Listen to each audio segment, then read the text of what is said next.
अस्सलाम वालेकुम welcome back to my channel miss boss mini world. And ఈ vlog ఏంటంటే ఎస్టర్డే నేను మీకు ఆల్రెడీ చెప్తున్నాను కదా, ఒక షార్ట్ వీడియో అప్లోడ్ చేసి నేను ఏం వర్క్ చేస్తాను, ఇక్కడ ఏం చేస్తాం అనేది అప్లోడ్ చేస్తానని. సో అదే వీడియో అనమాట ఇది. ఇక్కడ వచ్చి బ్యాల్ అంతా ఎండ్కి వేసినాం అనమాట. ఇది వచ్చి మిల్లెట్ అనేసి. మీకు ఎవరికైనా దీని గురించి ఐడియా ఉందా?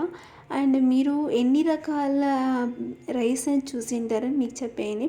దీంట్లో కనిపించే బ్యాల్లో వచ్చి కందిబ్యాళ్ళు అండ్ శనగబ్యాళ్ళు అనమాట. ఇది వచ్చి నట్స్, డ్రై ఫ్రూట్స్. అండ్ ఇది వచ్చి అలసందలు అనమాట. ఇది బాదాము. అండ్ ఇక్కడ వచ్చి వైట్ శనగలు అనేది ఉంది. ఇక్కడ శనగలు ఉండేది. సో ఇది వచ్చి అలసందలు అనమాట, వైటు. నేను వచ్చి ఇదే వర్క్ అని చేస్తాను, ప్యాకింగ్ అని చేస్తాను. ప్యాకింగ్ వర్క్ అయితే నేను చేస్తాను అనమాట. సో ఇంకా ఇది ఉంది. ఇది వచ్చి నాకు ఏమని కరెక్ట్గా తెలీదు. ఇది వచ్చి పిండిలో అనేది యూస్ చేస్తారంట. సో మీకేమన్నా దాని గురించి తెలిసిందే నాకు కమెంట్స్లో చెప్పేయండి. ఇది కూడా అలసందలు అనమాట.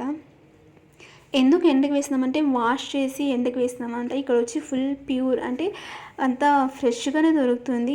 ఈ ఐటమ్స్ అన్నీ కేరళ నుంచి వస్తాయన్నమాట ఇక్కడికి. మా ఓనర్ వచ్చి కేరళ వాళ్ళు. సో మాకు ఏం వచ్చినా కేరళ నుంచి వస్తుంది. మా షాప్ డీటెయిల్స్ అండ్ వెబ్సైట్ అనేది నేను మీకు త్వరలోనే రివీల్ చేస్తాను.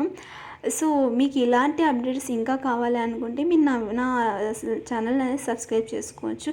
ఇది రాగులు అనేది కూడా ఏం చేస్తామంటే ఫస్ట్ నీళ్ళు 6 టైమ్స్ అంటే ఒక్కొక్క దానికి 6 టైమ్స్ వాష్ అనేది చేసేసి ఆ తర్వాత ఎండకు వేస్తామన్నమాట. So please do subscribe my channel. Thanks for watching.